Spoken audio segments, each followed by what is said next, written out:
नमस्कार, स्वागत है आप सबका देश देशांतर में। मैं हूं कवीन सचान। देश देशांतर में आज बात पाकिस्तान की। पाकिस्तान में जहां पर कराची के सबसे व्यस्त माने जाने वाले पाकिस्तान के एयरपोर्ट पर आतंकवादियों ने रविवार रात हमला किया, उसे अब पूरी तरीके से आतंकियों के चंगुल से मुक्त करा लिया है पाकिस्तानी रेंजर्स ने। लेकिन सवाल ये है कि इस हमले के पीछे जो लोग थे उनकी मंशा क्या थी और इसका असर पाकिस्तान के अंदरूनी हालात, वहाँ की शांति वार्ताओं और भारत के साथ रिश्तों को लेकर क्या पड़ सकता है। इसी पर होगी खास बातचीत। हमारे साथ कई खास मेहमान इस बातचीत में शामिल हो रहे हैं। मैं उनका परिचय करा दूं। हमारे साथ मौजूद हैं राजीव डोगरा साहब, जो कि फॉर्मर डिप्लोमेट हैं। राजीव साहब, बहुत बहुत स्वागत है हमारे साथ चर्चा में जुड़ने के लिए। आलोक बंसल साहब हमारे साथ स्टूडियो में एग्जीक्यूटिव डायरेक्टर हैं SAI-SSA। बंसल साहब, बहुत बहुत स्वागत है। और हमारे साथ खास मेहमान अरुण भगत साहब हैं, जो कि फॉर्मर डायरेक्टर हैं IB से। भगत साहब, बहुत बहुत स्वागत है। सबसे पहले मैं समझना चाहूँगा भगत साहब आपसे ही, जिस तरीके का ये पूरा हमला हुआ और एक तरीके से कहा ही जा रहा है कि एक संदेश देने की कोशिश कराची में एयरपोर्ट पर हमला करके, क्या असल में पाकिस्तान की पिछले कुछ महीनों में जो शांति वार्ता की कोशिशें थी ये उसके विरोध में है? कुछ लोग इसे भारत के साथ रिश्तों को जोड़कर भी देख रहे हैं। आपका नज़रिया क्या है? देखिए, ये कहना बहुत मुश्किल है कि उनका मकसद क्या था। एक तो वहाँ जो ब्लड थर्स्टीनेस जो होती है ना, कि खून खराबा करने का ये भावना, ये बहुत अब गहरी हो गई है। और एक तंजीम में नहीं, काफ़ी ज़्यादा तंजीमें में ये बातें देखने को आ रही हैं। अब तहरीके तालिबान पाकिस्तान ने, उन्होंने ये कबूल किया है या एटलीस्ट कहा है कि ये हमने किया है। पर इनके जो वहाँ पर जो मौजूद थे उनके ऑफिसर, उनमें से कोई कह रहा था कि इनमें से कुछ उज़्बेक लग रहे हैं। अब उज़्बेकिस्तान का तो मेरे ख्याल कनेक्शन अल-कायदा से हो सकता है ज़्यादा, तालिबान से इतना अभी तक तो कोई ऐसी चर्चा नहीं हुई है कि उनके साथ है। तो अब एक और कह रहे थे कि ये हवाई जहाज़ पर कब्ज़ा करना चाहते थे। तो इसका मतलब है कि इनके इरादे काफ़ी ज़्यादा और ज़्यादा थे, क्योंकि सिर्फ वहाँ आतंक फैलाना ये मकसद नहीं दिखता कोई है। बात समझ नहीं आती। या तो उनको कोई इत्तला थी कि कोई VIP यहाँ आ रहा है, उनको हम पकड़ लें तो हमारे जो इनके जो तालिबान के आदमी जो हैं या अल-कायदा के आदमी जो गिरफ्त में हैं उनको छुड़ा लिया जाए, क्योंकि इनके मंसूबे कुछ और थे। जिस तरीके से उनके पास हथियार था, इतना हथियार था कि 1 महीने तक लड़ाई कर सकते थे। और खाने पीने का सामान, पूरा सामान, खाना पीने के सामान की बात कुछ समझ नहीं आती कि आप किस लिए ये लेके जा रहे हैं। यानी कि लंबी कुछ लड़ाई, कुछ साजिश एक बड़ी थी, जिसका साजिश बड़ी थी। और तैयारी देखिए किस तरीके से वो पहुंच गए, अपने जल्दी से पहुंच गए, और कितना उन्होंने आतंक छोटी समय में किया। जिसका इशारा कर रहे हैं भगत साहब, क्या कुछ इसी तरह के संकेत दिख रहे हैं? खाने पीने का सामान, पूरे शरीर में विस्फोटक बांध लेना, मानव बम की तरह खुद को इस्तेमाल करने की भी एक कोशिश हो सकती थी आगे। और जिस टाइमिंग की बात हो रही है, एक तरफ पाकिस्तान में नई सरकार आ रही है, भारत के साथ रिश्तों की बात हो रही थी, अचानक कराची एयरपोर्ट पर, जैसे भगत साहब करेंगे, सिर्फ एयरपोर्ट पर तबाही फैलाना मकसद नजर नहीं आ रहा है शुरुआती तौर पर। देखिए, ऐसा है, मैं 3-4 चीज़ें बताना चाहूँगा। पहली चीज़ तो तहरीके तालिबान पाकिस्तान से पाकिस्तान की हुकूमत की बातचीत चल रही थी, बातचीत टूट गई थी। पिछले कुछ समय से ISI जो तहरीके तालिबान पाकिस्तान है उसके अंदर विभाजन कराने की कोशिश कर रही थी। पिछले कुछ समय में TTP के अंदर आपस में झगड़े हो रहे थे और तालिबान ने तभी धमकी दी थी कि ये ISI का हाथ है, हम इसका जवाब देंगे। जो इस्लामिक मूवमेंट फॉर उज़्बेकिस्तान है, इसकी जो तालिबान है इसके साथ गहरे संबंध रहे। आज की तारीख में जितने भी ग्लोबल इस्लामिक मूवमेंट्स हैं सब एक दूसरे से जुड़े हुए हैं। पहले ये उत्तरी वजीरिस्तान में थे, जहाँ से इनको निकाल के बाहर किया गया था, जब गुल बहादुर जो एक ISI से जुड़े हुए मुजाहिदीन लीडर हैं उन्होंने। तो आज की तारीख में ये कहना कि कुछ उज़्बेक लड़ाके थे, संभव है तहरीके तालिबान के साथ जुड़े हुए हों। जिस तरीके से वो चीज़ें लेके गए, पहली चीज़ तो ये है कि इसमें इनसाइडर कोल्यूजन बड़ी साफ दिखता है कि जिन टर्मिनलों से इन्होंने एंटर किया उनमें से एक ऐसा था जो डिसयूज में था, एक हज का टर्मिनल था ना। किसी को जो अच्छी तरह से जानता हो एयरपोर्ट को, उसी को ये पता होगा कि इस टर्मिनल में ज़्यादा मूवमेंट नहीं है, यहाँ पे सिक्योरिटी थोड़ी लैक्स रहेगी और इसके अंदर से आप घुस सकते हैं। उसके बाद उनकी कोशिश थी कि वो हवाई जहाज को कैप्चर कर लें लोगों के साथ। तो ये जो थी, इसके मद्देनजर जो तैयारियां करके ले गए थे, असला, खाने पीने का सामान, ये सोच के कि हम एक लंबी लड़ाई लड़ने जाने हैं जिसमें कि हम इस एयरक्राफ्ट को सीज करके रखेंगे और शायद फिर जो नेगोशिएशंस हों वो आगे बढ़ें। तो ये इनका उद्देश्य लगता है। और फिर आप ये समझ लीजिए कि ये कल की घटना है। आज दक्षिणी बलूचिस्तान में 23 शियाओं को मार दिया गया एक सुसाइड बॉम्ब के अंदर। तो जो टीटीपी और इसका जो इन्फ्लुएंस है वो दिन प्रतिदिन बढ़ता चला जा रहा है। और पिछले कई सालों से पाकिस्तान की जो हुकूमत है वो इनको फेस करने की बजाय इनसे बार बार नेगोशिएट करती है, एकोमोडेट करने की कोशिश करती है। और इसके कारण तहरीके तालिबान पाकिस्तान, जो एक समय सिर्फ दक्षिणी वजीरिस्तान में था, वो उत्तरी वजीरिस्तान से पूरे पख्तून बेल्ट और अब पूरे पाकिस्तान में फैल गया है। यहां तक कि कराची के अंदर कई ऐसे हिस्से हैं जहां तहरीके तालिबान पाकिस्तान का पूर्ण प्रभुत्व है। विशेषकर फजलुल्लाह ग्रुप, जो कि आज टीटीपी के अमीर हैं, उनके पर्सनल जो फॉलोअर्स हैं, वो कराची में कई हिस्सों पर उनका प्रभुत्व है। राजीव डोगरा साहब, क्या आपको भी यही अंदेशा है कि जिस तरीके की प्लानिंग दिख रही थी शुरुआती तौर पर और जिस रणनीति के तहत एयरपोर्ट पे एंट्री होती है, जो हथियार मिलते हैं, जिस तरीके का तरीका है, और जैसा कि बंसल साहब ने कहा कि उज़्बेक, वहाँ की जो बयान आया कुछ रेंजर्स के अधिकारियों की ओर से कि उज़्बेक हो सकते थे, देखने में कुछ वैसे लग रहे थे, क्या ये शुरुआती इशारा दिख रहा है कहीं कोई एक बड़ी साजिश का ये प्लान था जो कि शायद सफल नहीं हो सका है? देखिए, पहले तो मैं एक बधाई देता हूं पाकिस्तानी अथॉरिटीज़ की कि जिन्होंने 12 घंटे में ये ऑपरेशन ख़त्म कर लिया। वरना अगर देखा जाए तो 10 लोग 26/11 में भी थे और 10 लोग यहाँ पे भी थे। और जो 10 लोग 26/11 में आए थे वो भी बहुत हथियारों के साथ आए थे और बहुत खाने पीने के सामान के साथ भी आए थे, तो वो काफ़ी देर लास्ट भी किए। और इसी तरह ये जो एयरपोर्ट का इलाका है वो इतना ओपन था और इसमें इतनी छुपने की जगह थी कि ये काफ़ी देर तक लास्ट कर सकती थी ये चीज़। तो पाकिस्तानी अथॉरिटीज़ ने जो इतनी जल्दी से जो ये किया है, तो उसमें तो उनकी तारीफ भी करनी चाहिए। और काफ़ी कम, मतलब जो कुछ तो मरे हैं पर काफ़ी कम लोग मरे हैं इन कंपैरिजन टू कि क्या हो सकता था और क्या उनके मटेरियल डैमेज जो हो सकता था इन टर्म्स ऑफ एयरक्राफ्ट वगैरह, वो भी लगता है काफ़ी ना के बराबर हुआ है। थोड़ा सा मैं इशारा ये भी करूँगा कि ये क्यों हुआ इसलिए कि जब से इनकी सीज फायर ख़त्म हो गई टीटीपी की और पाकिस्तान सरकार की, तो उसके बाद आपको याद होगा महीना पहले पाकिस्तान एयरफोर्स फाइटर्स ने बहुत बमबारी की थी नॉर्थ वजीरिस्तान में, कई इलाकों में। उसमें जो ज़्यादा मरे थे वो उज़्बेक लोग, 30 के करीब उज़्बेक लोग मरे थे। तो इस्लामिक मूवमेंट उज़्बेकिस्तान के जो काडर हैं वो काफ़ी नॉर्थ वजीरिस्तान में वहाँ पनप रहे थे, कुछ जा भी चुके थे, जैसा आपके कुछ गेस्ट ने बोला है। तो एक तो ये उसका बदला हो सकता है। दूसरा ये है कि हफ्ता पहले फिर पाकिस्तान एयरफोर्स फाइटर जेट्स ने बमबारी की थी, जबकि कुछ उनके लोग भी किसी माइन के कारण मरे थे आर्मी के। पर इस बमबारी में कोई 80 के करीब लोग मरे थे। पूरी फिगर्स तो कभी आती नहीं है, पर ये कहते हैं कि 80 में हो सकता है कुछ तालिबान के लोग हों, पर कुछ औरतें और बच्चे भी थे। तो उसका भी ये जवाब है। तीसरी चीज़ ये है कि कराची शहर जो है उसमें 5 मिलियन पठान लोग बसते हैं और उनमें कितने टीटीपी के हमदर्द हैं, कितने नहीं हैं, ये कहना बहुत मुश्किल है।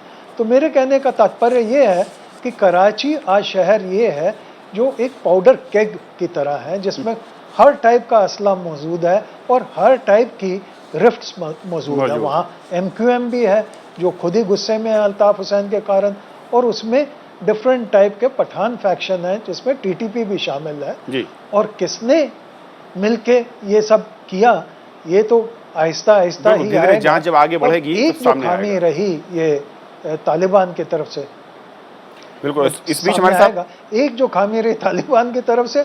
और जी मैं लौटूंगा सर आपके पास राजीव साहब। इस बीच हमारे साथ जुड़ चुके हैं आनंद साहब जो कि कॉरेंटिंग एडिटर हैं एशियन एज से। साहब, जिस तरीके की बात हो रही है, अंदरूनी जो हमला है, एक बड़ी साजिश की ओर इशारा कर रहे हैं सारे पैनलिस्ट, लेकिन नवाज शरीफ साहब जब 1994 में प्रधानमंत्री बने थे, जो याद पड़ता है, उस वक्त तहरीके तालिबान से एक अच्छा खासा सपोर्ट हुआ करता था।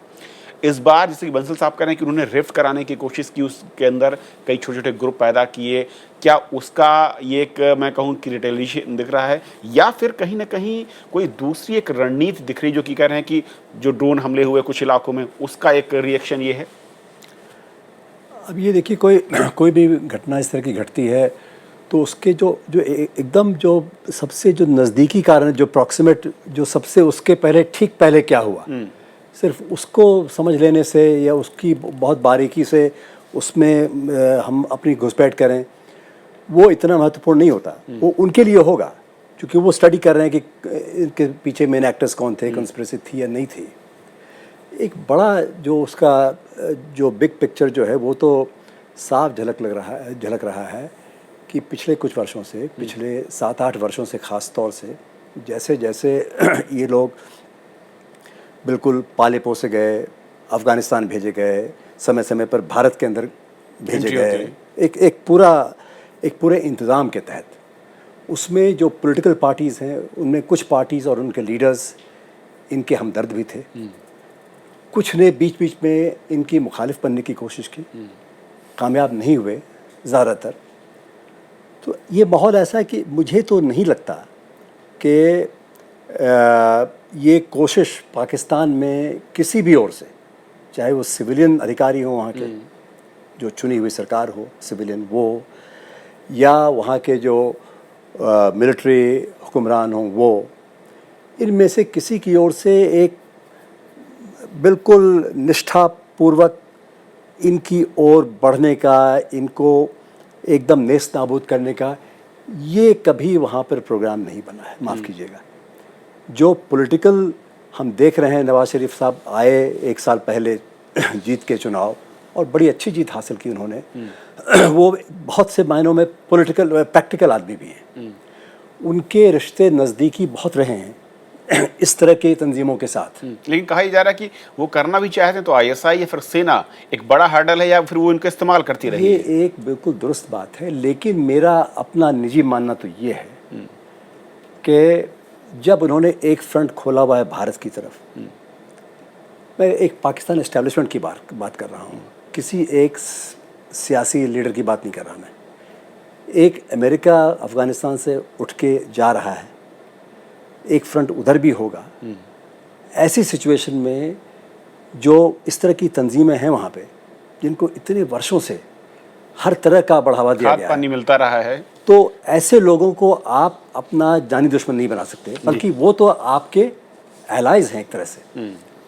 और ये जो है, ये इंटरनल किसी बात को लेके ये हो गया, किसी बात को लेके वो हो गया, तो वो भी रंजिश में आ गए, उन्होंने यहाँ हमला कर दिया 2 वर्ष पूर्व उन्होंने। वो छोटे फैक्टर हैं उस पर ये छोटे फैक्टर्स हैं मेरे ख्याल में। मैं बड़ी बात पे लौटूंगा, छोटा सा ब्रेक लेना होगा, लेकिन ब्रेक के बाद जो लौटेंगे तो समझने की कोशिश करेंगे इस पूरे घटनाक्रम के बीच क्या भारत के साथ पाकिस्तान के रिश्ते और सुरक्षा को लेकर, अंदरूनी सुरक्षा की अगर मैं बात करूं भारत की, क्या वहां पर भी कुछ आशंकाएं हैं, और पाकिस्तान के अंदर इस घटना के बाद क्या तमाम उग्रवादी संगठनों के साथ पाकिस्तान सरकार की शांति वार्ताएं अब पूरी तरीके से रुकने जा रही हैं? ब्रेक के उस पार।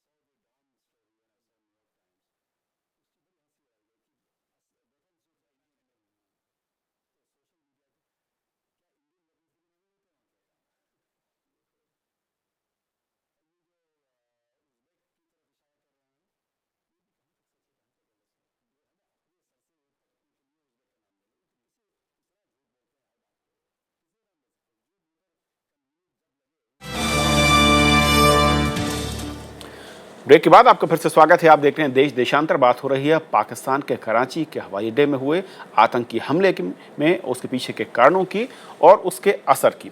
भगत साहब, अब भारत के लिहाज से अगर देखा जाए, वहाँ पर भी कई तरह के आरोप लगे। हाफिज सईद जैसे लोगों ने ट्वीट भी किया कि ये भारत की नई सरकार का कारनामा हो सकता है। लेकिन भारतीय रिश्तों को लेकर देखें, सुरक्षा के लिहाज से इस अटैक के बाद अगर वहाँ की तंजीमें अलग अलग तरीके से मुखर हो रही हैं या सरकार के खिलाफ खड़ी हो रही हैं, तो कितना खतरा भारत में बढ़ जाता है? देखिए, खतरा तो बढ़ सकता है, पर मेरा ख्याल है कि अब पाकिस्तान की सरकार जो है इन तंजीमों को, ख़ास तौर से जब वो भारत के खिलाफ काम कर रहे हैं, उनका रवैया में थोड़ी सी बदलाव आना ही चाहिए, जहाँ तक लग रहा है। क्योंकि अब वो इतने उलझ गए हैं अपने ही प्रॉब्लम्स में। उन्होंने जो नॉन स्टेट एक्टर्स खड़े किए, और नॉन स्टेट एक्टर्स इन्हीं पर हावी हो गए हैं। तो मैं समझता हूँ कि वो इसका लंबा सोल्यूशन भी वो सोच रहे हैं कि क्या करें। अब तो उनकी हालत ऐसे हो गई है कि उनको समझ नहीं आ रहा कि हम किस साइड पर जाएं, कैसे करें, किससे बात करें, ना करें। तो वो कन्फ्यूजन सा ऐसा बन गया है, और उसका फ़ायदा इस्टेब्लिशमेंट में जितने भी उनके हिस्से हैं, अलग अलग ISI हो, आर्मी हो, सिविल गवर्नमेंट हो, ये लगता है कि इनमें ऐसा कॉन्फ्लिक्ट बढ़ गया है। तो मैं समझता हूँ कि एक बात ज़रूरी होगी कि हमारी तरफ उनका नज़रिया ज़रा कम पड़ेगा और अपनी तरफ वो ज़्यादा देखेंगे। डोगरा साहब, क्या एग्री कर रहे हैं भगत साहब से कि जो हालात हैं और जिस तरीके से जो इस फसल को उन्होंने खड़ा किया था दूसरे की मुसीबत के लिए, और वो अब उसी में उलझते जब नज़र आएंगे, तो शायद हमारी तरफ उस तरह की नजरें नहीं होंगी जो अब तक रही हैं? देखिए, हालात बहुत कॉम्प्लेक्स हैं, मैं सिर्फ यही कहूँगा। पर मैं एक चीज़ और कहना चाहता हूँ कि ये जो आज और कल रात से हमला हुआ है कराची एयरपोर्ट पे, और जो 30 लोग मारे गए नॉर्थ वजीरिस्तान में, फिर जो मैंने जिक्र किया 80 लोग मारे गए दोबारा, उसको छोटी छोटी घटना या हाल की घटना कहना तो मेरे ख्याल से बेवकूफ़ी होगी और नादानी होगी और नासमझी होगी। क्योंकि इसका मतलब ये है कि आपको पाकिस्तान की अंदरूनी डायनामिक्स का बिल्कुल नहीं पता। अंदरूनी डायनामिक्स ये है कि नवाज शरीफ और आर्मी में काफ़ी टक्कर हो चुकी है, और ये जो कल की जो घटना है, एक फॉल आउट उसका भी ये है, क्योंकि नवाज शरीफ की सरकार थोड़ा पीस डायलॉग चाहती थी। उसके काफ़ी रीजंस थे जो एक छोटे से प्रोग्राम में नहीं बताए जा सकते। पर जैसा भगत साहब ने कहा है कि सिचुएशन सीरियस है, मेरे ख्याल से इसका फॉल आउट इंडिया पे हो सकता है, और मेरे ख्याल से ये यहाँ पे रुकने वाली नहीं है पाकिस्तान के लिए भी, क्योंकि अभी आगे और तनाव बढ़ेगा फौज में, सिविलियन गवर्नमेंट में, और फौज में और TTP में। आगे वाला समय ही बताएगा क्या होगा। पर अगर कोई ये कहे कि हाल की घटनाओं को भूल जाओ, पिछले 10 साल की याद रखो, तो मेरे ख्याल से उससे ज़्यादा हमारी भूल कोई नहीं होगी। यानी राजू साहब कह रहे हैं कि जिस तरीके का कॉन्फ्लिक्ट दिख रहा है सरकार यानी कि राजनीतिक दलों के बीच, वहां पर सेना, ISI कंट्रोल सब कोई चाह रहा है, और ऐसे में तंजीमों के साथ बातचीत हो या ना हो, इसको लेकर भी तीनों के बीच कॉन्फ्लिक्ट साफ तौर पर है। तो बंसल साहब, ऐसे में तो मुश्किलें बढ़ सकती, जैसे कि डोगरा साहब कह रहे हैं। देखिए, इसमें कोई शक की बात नहीं है कि जो पाकिस्तान में जो हुकूमत है और जो सेना है, उसके बीच काफ़ी समय से काफ़ी तनाव चल रहा है। पहले तो मुशर्रफ साहब की जो केस चल रहा था, उनके ऊपर रिहा करने के ऊपर सेना और सरकार के ऊपर काफ़ी दबाव था। फिर उसके बाद हामिद मीर पे जब हमला हुआ और Jio TV और ISI बिल्कुल खुले रूप से एक दूसरे के सामने आ गए, तब सरकार पे दबाव हुआ, और अल्टीमेटली ये देखा गया कि सेना प्रिवेल करी, क्योंकि Jio TV को 15 दिन के लिए बंद कर दिया। और उससे पहले भी अगर आप देखें तो करीब 2 महीने से Jio TV को अधिकतर जगह चलने नहीं दिया जा रहा। केबल ऑपरेटर्स के ऊपर ISI का प्रेशर था। तो सेना और सरकार के बीच में तो ये द्वंद्व चल ही रहा था। अब उस बीच में ये हो गया है। तो जहां तक सवाल भारत का है, ISI की कोशिश होगी कि कोई इस तरीके की तंजीम जिसने कराची पे हमला किया है उसको भारत की तरफ डाइवर्ट कर दे, जिससे कि जो उनके ऊपर प्रेशर है वो डाइवर्ट हो जाए। तो इसलिए हमारी जो सुरक्षा बढ़ाने की जो चेष्टा है, और वो मेरे ख्याल से एक सही कदम है कि आज हमारे एयरपोर्ट्स में भी जो सिक्योरिटी थी अपग्रेड कर दी गई। तो क्योंकि अगर कोई छोटी सी भी घटना आज के माहौल पे अगर भारत में होती है तो उसका एक बहुत बड़ा असर भारत पाक रिश्तों पर पड़ेगा। डोगरा साहब, जिस तरीके की पहल हम सोच रहे थे, नई सरकार भारत में आई, वहाँ पर दोस्ती का हाथ बढ़ाने की कोशिश हो रही थी, और जब इस तरह के कॉन्फ्लिक्ट्स हों तो फिर सफ़र मैं कहूँ या फिर रास्ता जो है बहुत ज़्यादा पथरीला माना जाए, बहुत ज़्यादा हर्डल सामने हैं। देखिए, बिल्कुल ठीक आप कह रहे हैं कि हर्डल सामने है, पथरीला भी है और कुछ पता नहीं कल क्या हो जाए। पर डिप्लोमेसी और जो मोदी साहब ने कदम उठाए और नवाज शरीफ साहब ने उसको रेसिप्रोकेट किया, तो डिप्लोमेसी का मतलब तो यही है कि बहुत कठिनाई हो तब भी आप अपनी बातचीत का जरिया जो है वो बंद ना करें। तो मेरा ख्याल जो हमारे लीडर्स कर रहे हैं वो ठीक स्टेप है, पर उनको और हम सबको आंख खोल के ये रहना चाहिए कि कल पता नहीं क्या हो जाए। भगत साहब, जब इस तरह की बातचीत हो रही हो, कॉन्फ्लिक्ट्स हो, तंजीम अलग खड़ी होने की कोशिश करे, सेना आईएसआई अलग कंट्रोल की बात कर रही हो, ऐसे में बातचीत होगी तो कैसे आगे बढ़ेगी? नहीं, बातचीत हो ही नहीं सकती। देखिए, उनका एक मजबूत सरकार जब तक वहाँ नहीं आती है, जिसका रिट, जैसे जो कहते हैं कि उनका रिट ना चले, तो फिर बातचीत किससे आप करेंगे? तो मैं समझता हूँ कि पहले जब तक हालात पाकिस्तान के कुछ सुधरते नहीं हैं, और वहाँ चाहे फौज को आप मानिए सुप्रीम वहाँ पर, या सिविलियन गवर्नमेंट को मानिए, या आईएसआई को मानिए, जिसको भी आप मानिए, तो जब तक ये बात साबित नहीं हो जाती कि बिल्कुल पावर जो है और अथॉरिटी दोनों एक ही के पास है, तो ये पावर और अथॉरिटी जब एक के पास होगी, एक हुकूमत के पास, तो फिर वो कुछ आगे कदम ले सकते हैं। क्योंकि इसमें जज्बात भी बहुत है, और जज्बात के अलावा उसमें रिलीजियस टोन्स जो आ गए हैं, जो रिलीजियस इंटरप्रिटेशन हर एक चीज़ का दे रहे हैं। अब ये तालिबान की कोशिश तो यही है, अलग अलग तंजीमों से मिलके, कि यहाँ पर शारिया लगाया जाए, यहाँ पर वो जो कहते हैं कि पूरा इस्लामिक एक हम इसको बनाए, और जो शारिया में लिखा हुआ है काफिर के बारे में, इसके बारे, तभी आप देखें अहमदिया के खिलाफ भी बातें चल रही हैं, और दूसरे भी छोटे छोटे जो ग्रुप हैं, क्रिश्चियंस एलिमिनेट हो गए हैं मोरलेस, हिंदूज वहाँ पर अब हट ही गए हैं, कोई नाम निशान थोड़ा सा रह गया है। हर एक जो छोटे मजहब के माइनॉरिटीज जो थी, सबको एक एक करके ख़त्म कर दिया जा रहा है, और अब कॉन्फ्लिक्ट शिया सुन्नी का आ गया है। और शिया सुन्नी का कॉन्फ्लिक्ट तो डीपन हो रहा है, देखा हर साल आप देखें, हर बढ़ता जा रहा है, हमले बढ़ता जा रहा है, और किसी की कोशिश नहीं है कि इसको कम किया जाए। ये भी एक बड़ा फैक्टर है जो हमें देखना पड़ेगा, कि किसी की तरफ से कोशिश तो हो, पर नहीं, वो अपने अपने जो व्यू पॉइंट्स है उस पर ज्यादा जो आपने बात की कि कोशिश हो भी कैसे, क्योंकि जब अथॉरिटी और जो पावर है वो उसमें इतना ज्यादा डिफरेंसेस हैं, फिर अलग अलग खड़े दोनों नजर आते हैं। साहब, इस बीच में जब इस तरह के हमले हों, अलग अलग जो पावर सेंटर्स हैं वो अपने को ज़्यादा बड़ा बताने की कोशिश कर रहे हों, भारत के साथ रिश्तों की बात हो रही है, और रिश्ते शुरू होते हैं उससे पहले ही दुष्प्रचार भी शुरू हो जाता है। हथियार भारत के लिए हो सकते थे, टीम नई सरकार का हाथ हो सकता है। इस तरह से कैसे पाकिस्तान सरकार न चाहते हुए भी क्या इस तरह के दुष्प्रचार में मैं कहूँ कि फंस जाती है? देखिए, दुष्प्रचार तो स्वाभाविक है, जिस तरह के हमारे रिश्ते रहे हैं पिछले 50 वर्षों में, 60 वर्षों में, इसमें कोई हैरानी की बात, कोई ताज्जुब की बात तो है नहीं है। कि इसका ये अर्थ नहीं है, मैं अभी ये कहा जा रहा था कि रिश्ते कितने भी बुरे क्यों ना हो जाएं, ये जो है ना, एक डिप्लोमेटिक लेवल पे वो लाइंस ओपन हमेशा रहने चाहिए। और जहाँ तक आप समय ख़राब हो, समय अच्छा हो, लेकिन अगर आप एक आउंस भी कोई अच्छी बात निकाल सके रिश्ते में, तो उससे कोई नुकसान तो है नहीं।